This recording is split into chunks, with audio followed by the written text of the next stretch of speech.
Bonjour et bienvenue chez Frico Féminin. C'est la chaîne où les rêves professionnels et financiers des femmes prennent vie. Et aujourd'hui, à deux voix, puisque j'ai le plaisir d'accueillir Josiane, qui est l'auteure du livre Entrepreneur d'exception, on va vous livrer les clés pour réussir et vous épanouir dans votre projet entrepreneurial. Bonjour Josiane et merci d'avoir accepté mon invitation.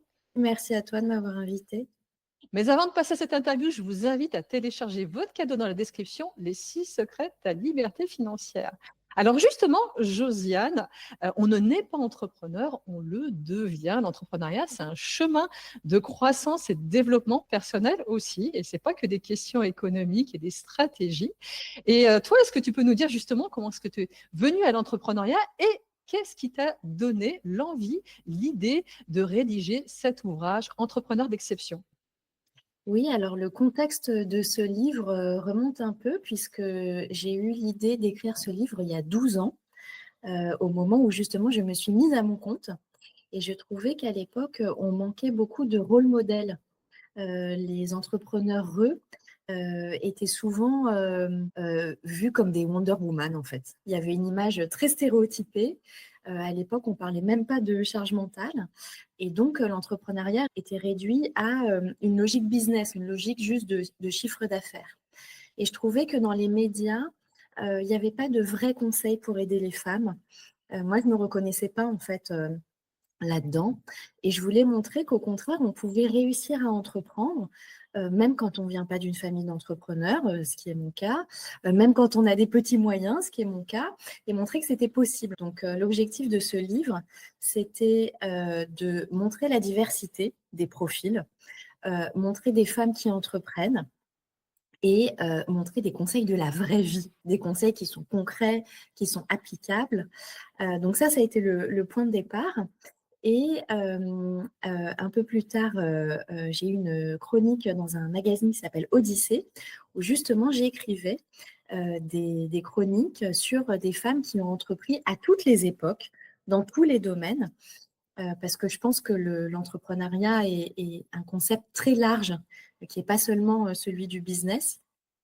Et donc, j'écrivais sur des sportives, des écrivaines, des biologistes qui sont partis de rien et qui sont allés très loin, avec des moyens souvent limités et des freins encore plus grands.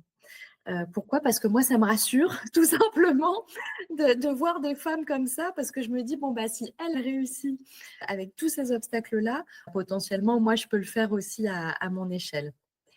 Ça a été le point de départ de ce livre. Et puis ensuite, justement, on a rassemblé une partie de ces chroniques dans le magazine Odyssée que j'ai réécrites pour les agrémenter d'encore plus de conseils. Et il y a aussi des interviews d'aujourd'hui, parce que c'était important justement de faire le parallèle entre le passé et le présent. Alors, je ne sais pas si tu dis entrepreneur ou entrepreneuse.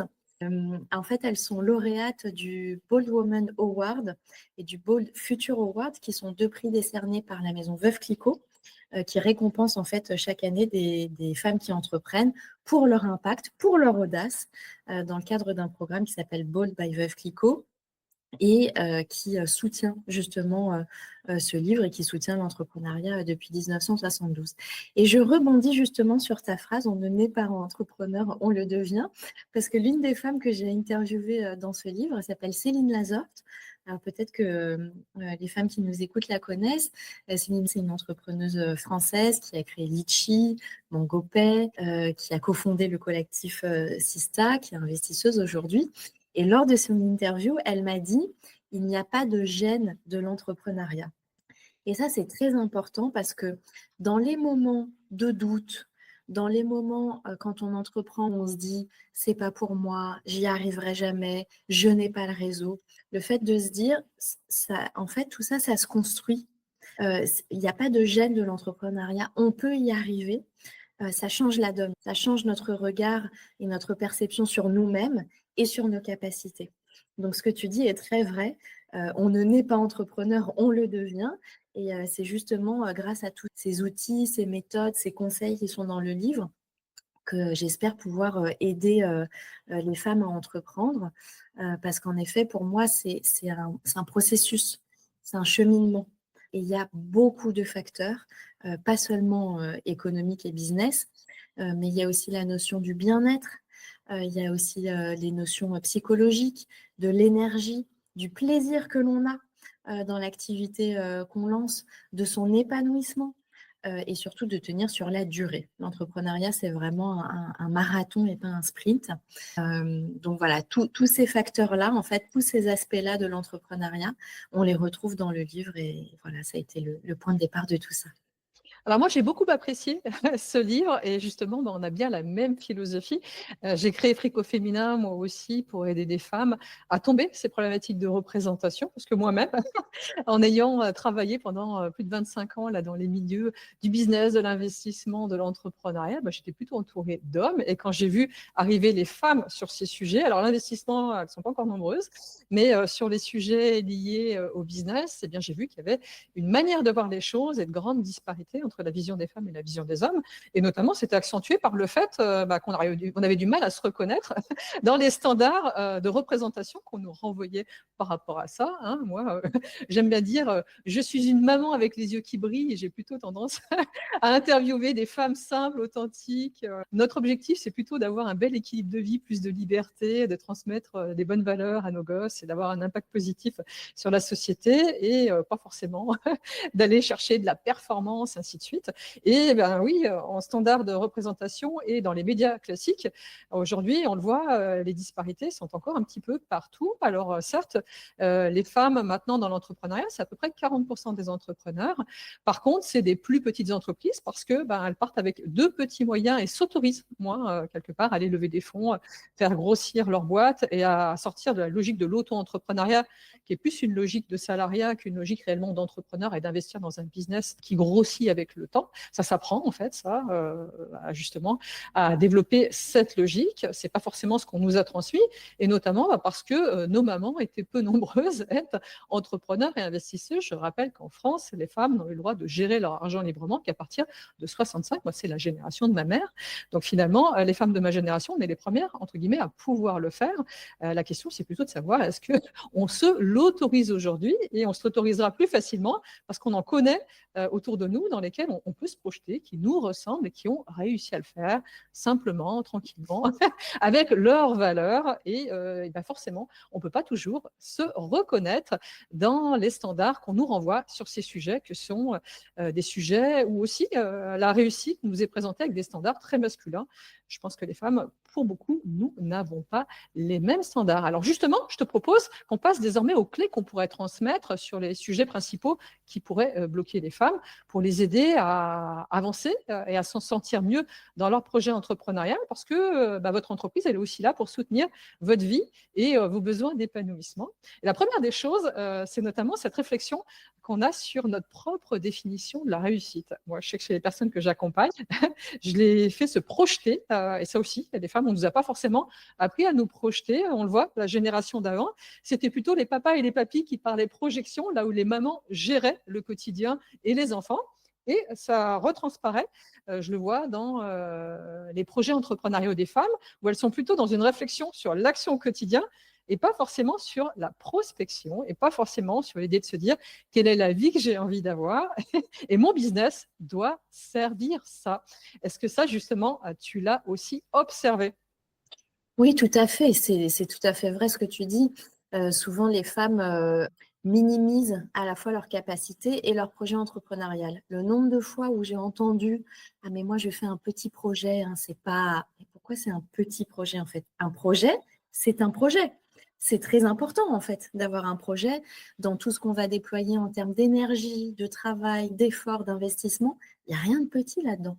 Donc, en effet, c'est très important de réfléchir en amont à qu'est-ce que j'ai envie de faire avec ce projet, avec cette activité. Réussir pour moi là-dedans, ça veut dire quoi?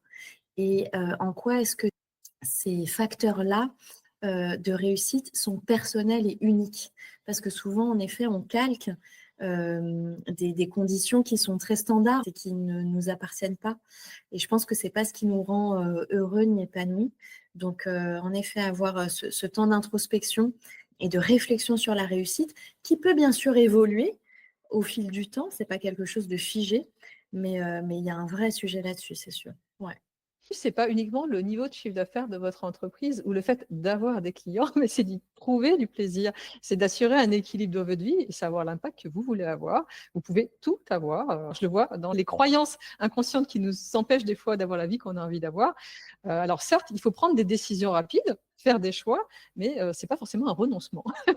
On peut aussi décider de tout avoir et concevoir son projet d'entreprise comme ça. C'est important de prendre des temps pour prendre du recul et de se dire, parfois, quand on est sourire, j'en vois pas mal, des femmes, des fois, qui sont au serré dans leur projet entrepreneurial, de renourrir sa vision, parce que c'est ça qui fait que parfois, vous n'arrivez pas à faire décoller votre business. La deuxième chose, c'est la question de la confiance en soi. Alors, je vois pas mal de femmes qui me disent, je n'ai pas confiance en moi. Et la confiance en soi, c'est quelque chose qui se construit et entre guillemets qui se muscle dans le temps via différentes choses. Le dialogue intérieur qu'on nourrit, les personnes qui sont autour de nous et le fait de s'entourer de personnes de confiance et qui nous aident à nous élever. Et puis, notre manière de percevoir le monde. Est-ce que ça aussi, tu l'as observé? Oui, j'ai dédié un chapitre entier à la confiance en soi et c'est intéressant parce qu'en effet, les femmes, la plupart, elles disent: «Ah oui, mais moi je peux pas, j'ai pas confiance en moi». Comme si la confiance en soi, c'était le sésame qui allait ouvrir toutes les portes et qui allait faire en sorte que tout serait plus facile. Alors que je pense que la confiance en soi, c'est pas du tout ça. En effet, c'est quelque chose qui se travaille, c'est un muscle, c'est quelque chose qui s'entretient. Il y a des domaines dans lesquels on a confiance en nous, il y en a d'autres dans lesquels on n'a pas confiance et c'est OK. On n'est pas tout le temps, confiant et au top et c'est tout à fait normal, on est humain. Et surtout, je pense qu'on n'est pas obligé d'avoir confiance pour entreprendre. Il y a un sujet en fait là-dessus parce que pour reprendre d'ailleurs l'interview que j'ai eue avec Céline Lazorte, elle me disait mais moi j'avais pas confiance en moi, ça m'a pas empêché d'avancer, d'entreprendre parce qu'en effet, à partir du moment où on a des gens qui vous soutiennent, des gens qui travaillent avec vous et qu'on a quand même l'élan et l'impulsion de travailler, d'aller de l'avant, il n'y a pas besoin forcément d'avoir confiance. C'est-à-dire que on cherche une sorte d'idéal d'être et de paraître qui n'est pas obligatoire. Évidemment, c'est mieux d'avoir confiance, mais la confiance, elle vient surtout dans le fait d'observer qu'on est capable d'y arriver, qu'on est capable de passer l'étape suivante, en fait. Et ça, à partir du moment où on se met en marche, où on se met en action, on le voit. Donc la confiance, elle vient de là, elle vient d'abord de l'action. Or souvent, on se dit, bah, il faut d'abord que j'ai confiance en moi pour agir. Bah non, c'est l'inverse. Il faut d'abord agir pour ensuite créer un sentiment de confiance qui nous montre que bah, on a quand même réussi à faire quelque chose qui n'était pas facile à la base. Donc c'est très important de rétablir ce Graal autour de la confiance. C'est mieux si on en a, et ça se travaille. Et si on n'en a pas, c'est pas grave, ça va pas nous handicaper. Et après, la deuxième chose sur la confiance que je voulais dire, c'est que dans mon livre, je donne des clés de confiance à partir de Serena Williams, la célèbre tenniswoman, qui, elle, a ce qu'elle appelle un carnet de confiance. C'est-à-dire qu'avant chaque match et pendant chaque match, elle lit son carnet de confiance dans lequel elle a compilé un certain nombre de phrases qui vont lui donner justement confiance, qui vont lui donner une certaine forme d'audace, d'énergie, d'envie d'y aller. Et ces phrases, elles sont chouettes en fait parce qu'on peut les appliquer nous dans notre quotidien. Avant quelque chose d'important à faire, avant un projet justement qui nous déstabilise ou une réunion qui est importante, on peut lire ces phrases, ce qu'on appelle aussi des affirmations positives, mais des phrases qui vont nous dire allez, j'y vais là, je donne tout, j'ai confiance, j'y vais. Et après, on est tellement fiers de l'avoir fait que c'est important de passer aussi par ces étapes-là qui sont un peu désagréables sur le coup, mais après qui participent justement à une certaine forme de fierté, de confiance en nous. Oui, alors ça, c'est un mécanisme à enclencher. À partir du moment où on a commencé à passer les premières marches, et justement, c'est aussi souvent en regardant. Moi, je le vois parce que j'accompagne pas mal de femmes qui ont cette problématique de confiance en elles pour justement avancer dans l'entrepreneuriat et ou avancer dans l'investissement. Et c'est le fait aussi de se rappeler toutes les marches qu'on a passées et de regarder en se disant oui, je suis quand même celle qui a réussi tout ça, qui fait que on a peur. mais on avance quand même et après on a la fierté de se dire: «J'ai réussi tout ça». Donc quelque part notre muscle de confiance rentre en phase d'expansion et je suis tout à fait d'accord avec toi. Faut pas rentrer dans ce spectre où le manque de confiance en soi serait une excuse pour ne pas agir puisque la confiance en soi va venir de l'action. Mais c'est important dans ces moments-là, à la limite, de se faire accompagner par quelqu'un en qui vous avez confiance, une personne qui ne vous lâchera pas et qui va vous aider à passer ces différentes strates. Après, vous pourrez le faire toute seule. Autre sujet, c'est le sujet, je l'ai vu dans ton livre, qui est un sujet que j'aime énormément, qui est le rapport à l'argent et à la réussite. Il y a énormément de femmes qui témoignent du fait que justement, elles n'étaient pas du tout armées pour devenir investisseuses, pour faire croître leur business et pour parler d'argent de manière aisée. Et oui, c'est un des sujets les plus compliqués chez les femmes dans l'entrepreneuriat.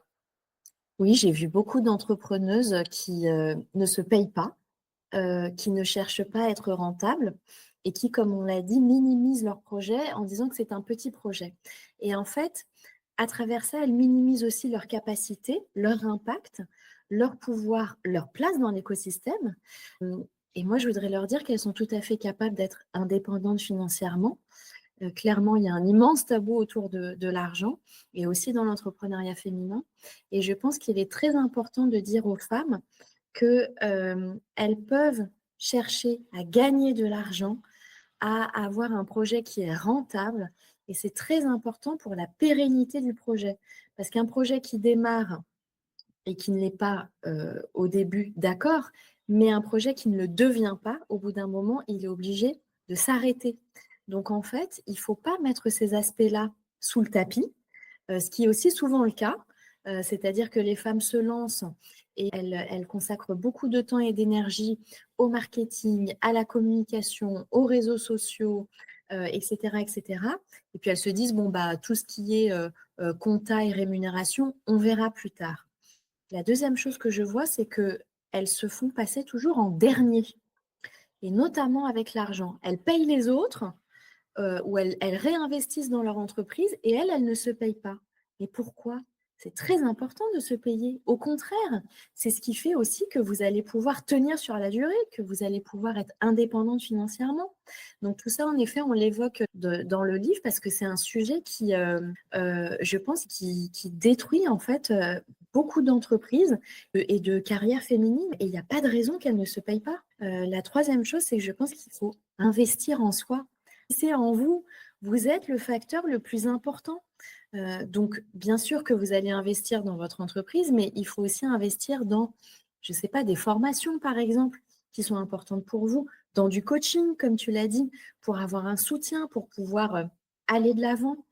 C'est vraiment très, très important parce que déjà qu'il y a une inégalité dans l'argent que les femmes arrivent à lever avec leur entreprise. Ça, clairement, on n'y est pas encore par rapport aux hommes entrepreneurs.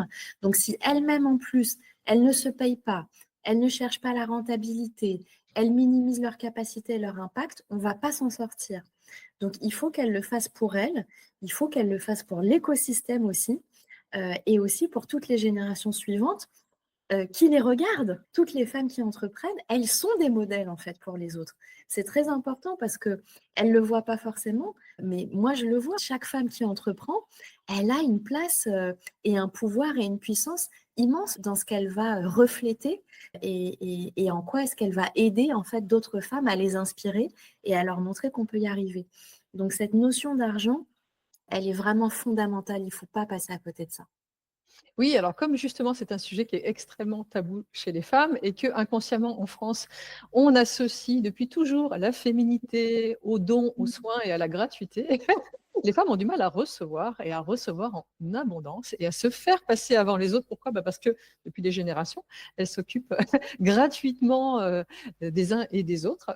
Et d'ailleurs, quand elles entreprennent, souvent, c'est sur on va dire, des métiers de l'accompagnement et du soin en proportion d'activité. C'est ça qui fait que ça coince chez les personnes que j'accompagne. C'est très, très important, dès le démarrage du projet d'entreprise, placer l'argent au bon endroit et d'en faire une condition de durabilité et quelque part un moyen. Alors moi, j'aime bien dire, une entreprise qui va passer le temps, c'est comme une plante. Il faut que les ressources soient durables. Hein, donc, et dans les intrants de la plante, eh bien, il y a l'argent, au même titre que les compétences, c'est ce que tu disais, et l'énergie qu'on y met. C'est ça aussi qui fait qu'on a quelque part un arbre qui produit de beaux fruits et de beaux fruits durables qui vont derrière ressemer pour les générations futures. Et c'est important aussi ce que tu disais. Souvent, un des leviers de motivation pour les femmes pour travailler sur leur rapport à l'argent, c'est ce qu'elles transmettent à la génération d'après.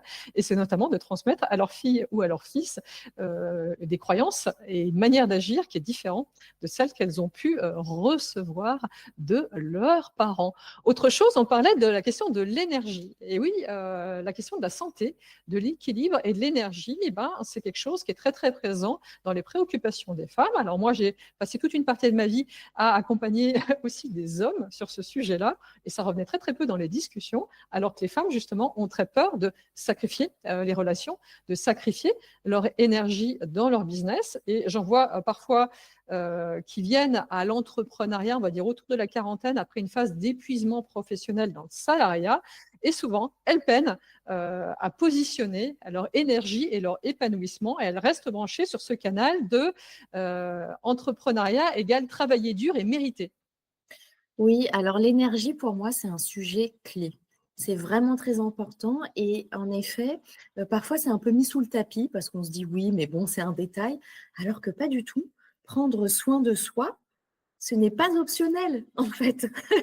C'est obligatoire parce qu'en effet, sinon, on finit en burn-out, en épuisement professionnel. Donc pour moi, l'énergie, la gestion de son énergie, c'est une condition sine qua non dans l'entrepreneuriat. Il y a plusieurs choses à dire sur ce sujet que j'ai indiqué dans le livre. La première, c'est, je pense, identifier les tâches qui me prennent de l'énergie et à l'inverse, les tâches qui m'en donnent. Qu'est-ce qui, au quotidien, dans mon travail, me demande beaucoup d'énergie, m'épuise, et à l'inverse, quelles sont les activités, les missions, les tâches qui, au contraire, vont me booster. C'est très important de prendre ce recul et de voir en fait cette distinction et de voir aussi leurs proportions.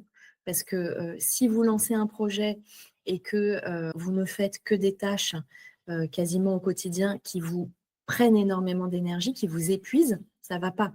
Il y a un équilibre à retrouver. La deuxième chose, c'est que je pense qu'il faut se demander chaque matin, une fois qu'on a fait toute sa to-do list interminable, est-ce que j'ai le temps et l'énergie pour arriver à faire tout ça? Parce que parfois, on se charge la mule inutilement et on ne prend pas ce temps pour se demander, mais en fait, est-ce que j'ai la capacité de faire tout ça? Est-ce que là, dans mon état actuel, j'ai l'énergie de faire tout ça? Si la réponse est non, il faut supprimer des tâches et il faut accepter que c'est pas grave, que personne va vous en vouloir en fait, de ne pas faire tout ça. Souvent, c'est un rapport entre soi et soi, hein. Mais l'énergie, elle part de là. Je pense qu'il peut être aussi intéressant de mettre des pauses dans son agenda, délibérément, ne pas attendre qu'elles existent, mais les poser dès maintenant. Ça peut être au début de la semaine, au début du mois, qui sont des temps de repos, des temps pour recharger les batteries, des temps où vous vous faites plaisir, où vous allez vers des activités, des loisirs qui justement vont vous régénérer et d'accepter que ces temps, ils sont précieux. C'est pas quelque chose que vous allez enlever si vous avez trop de travail parce qu'ils vont vous permettre sur le long terme de pouvoir durer. Et je rejoins ce que tu dis sur la notion de sacrifice. Je pense qu'il est important de dire aux femmes que vous n'êtes pas là pour vous sacrifier pour votre boîte, pour votre activité, pour votre job. C'est pas le but. Parce que quand on fait ça, on se met dans une posture d'échec. Je pense qu'au contraire, un projet, il est beau quand il nourrit la personne, quand il lui apporte quelque chose, quand il l'élève, pas quand il la fragilise. Souvent, on entend des entrepreneurs qui disent « Oui, mais ma boîte, c'est mon bébé, je suis ça, je suis ma boîte ». Alors que non, en fait, il y a une notion de dissociation qui est importante à avoir entre son identité et son entreprise ou son activité ou son job. Vous êtes beaucoup plus que votre entreprise. Vous êtes beaucoup plus que votre projet. Vous êtes une personne à part entière. Vous avez des goûts, des activités, des choses en dehors. Vous n'êtes pas que ça.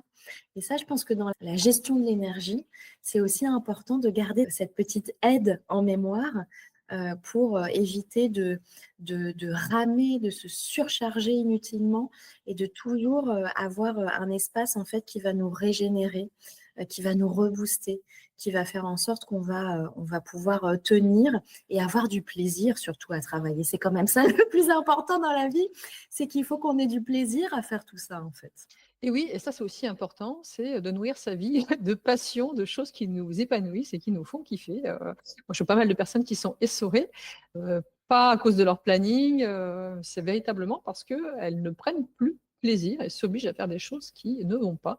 Et il suffit d'enlever tout ça, de recentrer sur, on va dire, entre 20 et 1% de choses qui transforment dans leur business et de rajouter des choses qu'elles font juste parce que ça leur plaît et que ça les met dans une belle énergie pour retrouver un équilibre qui remet de la durabilité dans leur entreprise. Et puis, on le disait aussi, c'est le rôle de notre entourage.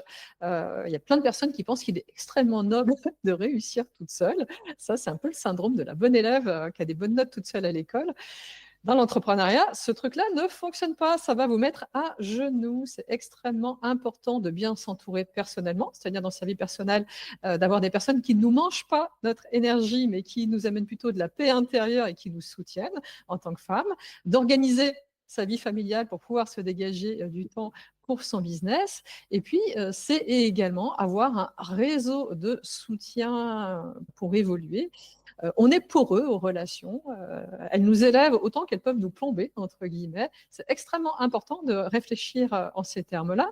Toi, j'imagine que tu fais des interviews aussi parce que ça te nourrit. Moi, je sais que j'ai une chaîne d'interviews. On me pose toujours la question, mais pourquoi est-ce que tu fais des interviews? Je dis, mais parce que moi, j'aime les gens, donc ça me fait un plaisir absolument dingue. Ça me nourrit justement en énergie de le faire. Donc, c'est absolument pas quelque chose qui me plombe et qui me mange de l'énergie. Et du contraire, ça me nourrit. Et les relations, ça fait partie des richesses de la vie et c'est essentiel de bien s'entourer quand on est entrepreneur.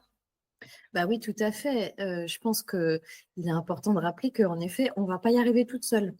Ça ne va pas fonctionner. Donc, il faut le savoir dès le début parce que n'empruntez pas cette voie, ça va pas marcher. La pire des choses pour les entrepreneurs, c'est l'isolement, c'est la solitude. Donc voilà, faut pas rester seul. Ça peut être d'aller rejoindre des collectifs, des réseaux, des incubateurs, des petits cercles, des petites équipes en fait de gens qui s'entraident. Ça peut être aussi bien sûr de demander du soutien, des coachs, des mentors. Tous ces gens, ils vont vous porter, ils vont vous aider à aller de l'avant. Ils vont aussi vous faire gagner souvent beaucoup de temps parce que comme eux sont passés par là, c'est-à-dire par toutes les problématiques que vous avez, le fait d'aller leur poser la question, ça va vous faire gagner énormément de temps sur votre activité. Et puis de savoir que des gens sont passés par là aussi, je pense que ça rassure. Ça rassure beaucoup parce que je vois beaucoup de femmes entrepreneurs qui me disent oui, mais j'ai l'impression de mal faire les choses. J'ai l'impression de ne pas faire assez bien ou de ne pas faire assez tout court. Le fait de voir des gens qui sont passés par là et qui vont te rassurer, qui vont te dire que si, en fait, c'est très bien ce que tu fais, mais regarde, la prochaine étape, tu peux la faire comme ça change tout. Ça change tout pour l'activité et aussi pour le moral, pour le bien-être. Donc, moi, je conseille toujours d'aller voir des gens qui sont plus avancés que vous. Quand vous choisissez des réseaux, des cercles, des collectifs, c'est important d'aller vers des gens, bien sûr, qui vous plaisent, qui vous animent, mais aussi d'aller vers des gens qui sont plus loin dans leur activité, dans leur parcours professionnel, parce qu'eux sont très précieux dans les conseils en fait qu'ils vont vous apporter. Ça peut être aussi des choses très simples, hein, d'outils, de méthodes, de logiciels que vous ne connaissez pas, des choses comme ça, qui vont vous permettre vraiment de passer à l'étape suivante. Mais clairement, votre réussite dépend en partie des gens que vous rencontrez, des gens que vous côtoyez. Donc, il faut aller vers les gens, même si ça peut être peut-être difficile au début parce qu'on est timide, parce qu'on n'ose pas, parce qu'on est introverti. Il faut le prendre dans ce cas-là comme un challenge, comme un jeu, comme un défi, de se dire, bon, bah voilà, ce mois-ci, je m'inscris à tel événement qui a l'air bien pour moi, ou je contacte telle personne qui m'inspire parce que j'ai envie de la rencontrer, j'ai envie de lui poser des questions. Il faut se lancer aussi des petits défis comme ça parce que ça permet de mettre un peu de jeu dans quelque chose qui peut être au début peut-être un peu désagréable, mais qui au final vous aidera vraiment énormément sur la durée. Oui et puis, par rapport à ça, par rapport au rôle du réseau et ou des collectifs, des gens qui vous entourent, bah, il y a plusieurs niveaux. Alors on le disait, bah, c'est déjà personnellement se créer son cercle de confiance autour de soi qui est, votre team de gens autour de vous qui vont vous aider plutôt que de vous manger votre énergie et votre temps inutilement. Ça se construit aussi ça, hein, ça oblige à parfois à faire des choix courageux là-dessus. Je vois pas mal de femmes qui, n'osent pas, taper dans un certain nombre de trucs qui les épuisent. C'est parfois ça qui les plombe aussi dans leur business. Oui, monter une entreprise, ça demande de l'énergie et ça veut dire qu'il faut avoir organisé autour de soi une équipe, on va dire, familiale, amicale et un réseau qui va vous soutenir plutôt que de vous renvoyer ces peurs par effet miroir. Là, ça, c'est le pire des services que vous puissiez vous rendre quelque part si vous êtes encore là-dedans. La deuxième chose, bah, c'est le rôle des réseaux entrepreneuriaux. Tu disais sortir de l'isolement. Pour moi, il y a une différence entre sortir de l'isolement, c'est-à-dire avoir des amis entrepreneurs avec qui on peut aller manger des quiches et des pizzas, boire un coup et se sentir moins seul. Et l'autre chose, c'est s'élever, c'est-à-dire des gens qui vont vous tirer vers le haut et qui vont vous aider à passer à l'étape supérieure. Et ça, c'est pas forcément le réseau du coin, c'est plutôt le mentor ou la coach. C'est ce que je fais. J'aide des personnes justement à passer les marches, voilà, en prenant en considération leur personnalité là où elles en sont. Et elles rameraient pendant des mois à essayer de trouver des solutions. Et en 30 secondes, eh ben, on trouve la solution qui va vite, qui ne les épuise pas et qui leur fait plaisir et qui leur permet doucement de franchir la marche supérieure dans la joie et dans la bonne humeur. Et quelque part, bah, c'est essentiel pour un entrepreneur d'investir sur soi parce que ça, bah, c'est un mythe qui vient de l'école. Le fait qu'en travaillant dur et en essayant de faire parfait, on va réussir. Non, c'est essentiel de correctement pour réussir à le faire. Et ça, c'est une des grandes différences entre le salariat, qui est plus branché école, et l'entrepreneuriat. Il faut créer vos propres règles et vous entourer des bonnes personnes. Oui, je suis tout à fait d'accord. Sur la notion de soutien par rapport à l'entourage, je pense que c'est important aussi de dire aux femmes que parfois, on attend beaucoup de son entourage, on attend que tous les membres de notre famille, que tous nos amis nous soutiennent, comprennent notre projet et nous aident. Euh, et quand ce n'est pas le cas, on est déçu et on ne comprend pas pourquoi. Et on passe beaucoup de temps à ressasser en fait ça. Et je pense qu'il y a des choses qu'il faut lâcher. C'est-à-dire que parfois, vos proches ne vont pas comprendre pourquoi vous faites ça. Ils ne vont pas comprendre votre projet. En effet, il y a un effet miroir. Eux n'en sont pas à cette situation-là et ils vous voient faire. Donc, il peut y avoir une sorte de décalage, d'incompréhension. Dans ces cas-là, je pense que l'important, c'est de se donner du soutien et en effet de le trouver ailleurs aussi. Parce que plus on passe du temps et encore une fois de l'énergie dans des choses qui ne valent pas la peine, plus on se crame. Donc, parfois, il n'y a pas besoin d'attendre des autres un soutien qu'ils ne peuvent pas forcément nous donner à l'instant T. Et il faut passer plutôt du temps à trouver des soutiens ailleurs et surtout à être son premier soutien quand même. Comment voulez-vous, si vous ne croyez pas en vous, que vous ne vous soutenez pas, que vous passez votre temps à vous dire je suis nulle, je ne vais pas y arriver, etc. Imaginez tout ce que ça fait dans votre cerveau et au quotidien, ça ne va pas. Donc en effet, soyez, j'allais dire bienveillante, mais bon, parce que c'est un mot démodé, mais il faut essayer de se donner un petit peu de douceur quand même dans la façon dont on se traite et de ne pas enfoncer le clou. Vous êtes votre premier soutien, vous êtes la personne la plus indispensable dans votre vie et dans votre activité. C'est très important. Et moi, je vois des femmes qui font des choses extraordinaires, qui ne s'en sentaient pas capables. Hein. Ce n'est pas des femmes qui arrivent en disant je vais tout cartonner, etc. Non, ce sont des femmes qui, comme tout le monde, ont des doutes, parfois n'ont pas confiance, ne savent pas comment faire, ont peur, et elles y vont quand même. Et petit à petit, les choses se transforment. mais ça prend du temps et voilà, pour avoir cette persévérance qui est quand même inhérente à l'entrepreneuriat, il faut prendre ce temps d'introspection pour, voir ce qu'on s'inflige à soi-même avant de penser à l'entourage. Comment je me comporte vis-à-vis de moi-même, c'est important. Ouais.